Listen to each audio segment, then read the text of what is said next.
পৃথিবীর অন্যতম মিশ্র সংস্কৃতি ও ধর্মনিরপেক্ষ দেশ অস্ট্রেলিয়া। ধীরে ধীরে মুসলিম ও বাংলাদেশি প্রবাসীর সংখ্যা বাড়ছে দেশটিতে। পবিত্র মাহে রমজান উপলক্ষে তাদের সম্মানে ইফতার ও নৈশভোজের আয়োজন করে বিরোধী দল লিবারেল পার্টির ল্যাকেম্বা শাখা। একতা, বন্ধুত্ব এবং ইসলামী চেতনায় সব ধর্ম ও সম্প্রদায়ের সদস্যদের মিলন মেলায় পরিণত হয় বিখ্যাত লা ক্যাসেল ভেন্যু। বাংলাদেশি বংশোদ্ভূত মাস্টার সায়ানের কোরআন তেলাওয়াত ও অস্ট্রেলিয়ার জাতীয় সঙ্গীতের মধ্যে দিয়ে শুরু হয় অনুষ্ঠান।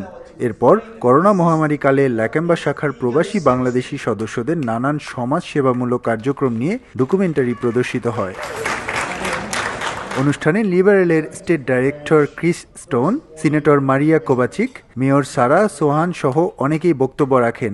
এতে স্বাগত বক্তব্য রাখেন দলের ল্যাকেম্বা শাখার প্রেসিডেন্ট বাংলাদেশি বংশোদ্ভূত মোহাম্মদ জামান। এছাড়া সাবেক কাউন্সিলর প্রবাসী বাংলাদেশি সাজেদা আক্তার সঞ্জিদা ও ডক্টর আয়াজ চৌধুরীকে অস্ট্রেলিয়ার সেবামূলক কাজের স্বীকৃতিস্বরূপ বিশেষ সম্মাননা তুলে দেয়া হয়।